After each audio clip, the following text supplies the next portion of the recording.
Hey everybody, this video is going to be teaching you guys how to set up your folders and your Premiere files for your highlight videos. It's going to teach you guys some organization and structure that should help you be a little bit more efficient in the long run.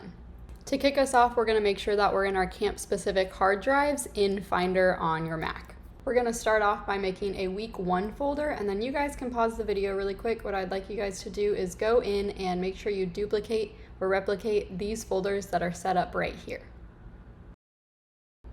These top day label photos are going to be where you import your footage every single day as you come in. That's going to help you be a lot more organized, like I said before, and keep track of your footage day to day. Right here we have the Premiere files, so we will create one in just a few minutes, but that's where that is going to live. Up here we have exports. Exports is going to be where your full videos will live afterwards. We have audio and best clips. Those will kind of come afterwards. And then your graphics, these will be your week-to-week graphics that you put over your camp videos. Make sure you get all these. Obviously, you might add more that are more specific to your camp program. You're gonna have your own folders. This is mainly for highlight videographers. But we'll keep going. Now what we're gonna do is open up Premiere and create a fresh new Premiere file. This is going to become kind of a template that you will copy into different weeks. So to create this, right when it opens up, we are going to go ahead and click New Project. All we are doing right off the bat is titling and opening the new project. We won't be importing right away. So to start, you're just going to name your file. I suggest that you put your camp name and then the week number. The next thing is going to be choose where we save this file. So right here, I'm going to go and click where I want to save it. I have it in that hard drive going into week 1, and I'm going down into that Premiere file. You can see these older ones are from a different project. I'm putting my new one in there. I'm going to click choose. We are all set and we can go and now create this file. Now we are going to do one of the most important parts of this setup, which is we are going to go in and turn on autosave. So what this is going to do is basically autosave your work every 15 minutes. How we do that is we go into Premiere Pro, I'm gonna go over to Premiere Pro, settings, and down to autosave. Click that, open it up. We are going to set this automatically saves every 15 minutes. And then minimum project versions, I put it at 20. You don't need that many, but a safe number would be at least 10. These two checkboxes down below don't matter, so you can go ahead and click OK, and it is all set up for you. So where those are going to show up is if we go back into our folder right here, it says Adobe Premiere Pro autosaves. In this example, these are saves from my other training video that we did. But as you can see, basically every single 15 minutes, it went in and it made a new save. So it was at 8:07, 8:23, 8:33. This was an extra save. If you've been doing edits for an hour and your Premiere Pro crashes, you're able to go into these autosave files and open them up, and it'll show you what you had at that specific timestamp of that file. So right here, we are in this project. If you need to find it, this is in the project window. So if I don't think I can close out, but say I go over here to these libraries or effects, and I just don't know how to get back to my main project, I can always go to projects and go back, and it's gonna bring me right here. So what we're gonna do real quick is going to set up some bins. These are basically the exact same as folders. We're going to replicate something really similar to what we had before. This time we're gonna have an overarching footage bin. How you make these, there's a bin button right here, or you can right click, do new bin. So footage bin, the 4 bins that you should have is footage, audio, sequences, and graphics. These are going to be your bare bones. Again, you might add more wherever. However, this is where we're going to start. So now, basically, we have these main bins. This is where we're going to import different things. Our sequences, or our timelines, where we're actually going to be building and editing, are going to live in this sequence bin.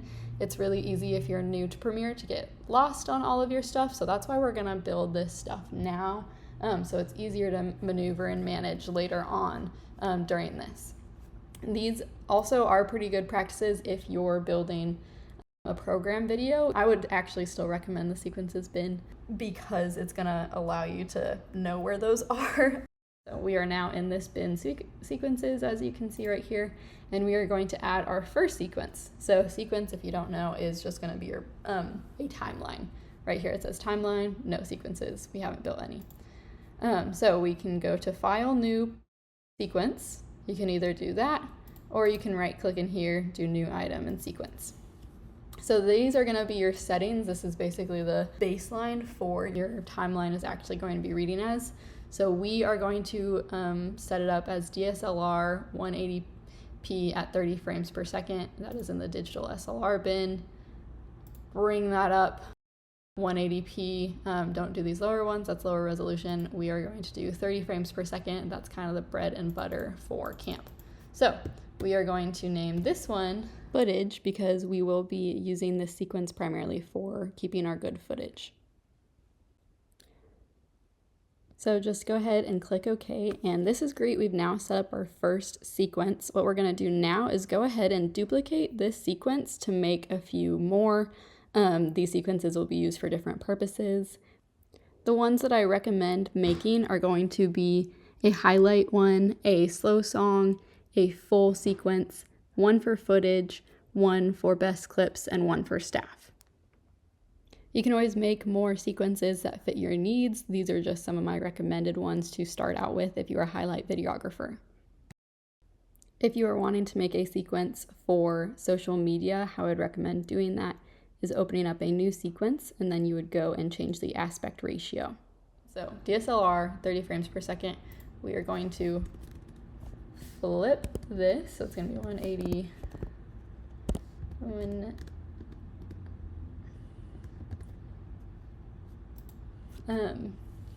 And then everything else is going to be set. And then this is just gonna be for social media. Sound good? We can see that this is horizontal, or those are like that. Okay, cool. So now we've set up the basis. Here, this is where we're gonna import footage. I'll go in that in the next one, but if we go in here, we can see basically these bins that we're gonna be going in and out of. So if I want to get to these different timelines, I can just go here, footage, it's gonna bring it right up, and this is where I would start. So real quick, we are going to always make sure you save, or you can Command S, and we're going to set that there for just a second. Again, we'll go into importing in the next one, but last thing that I would like you to do, come back in here, we have week 1, we have now set up our folders, and here you can see that they're empty. We will have our audio. I currently have one of the songs. You will put all of your songs in here before you're done. The only thing that's really going to be filled out is your audios, your graphics, and then your Premiere files. This is what we have so far. What we are going to do now is go in and copy this folder and copy it all the way out to week 6. So we are taking all those folders that are inside of it, duplicating them so they are ready anytime that you go into the next week. Make sure to go in and also rename the Premiere files from week 1 to the correct week that is in that folder. Hopefully that was helpful. If you guys have any questions about how to set up your folders or anything, always feel free to reach out. Thank you.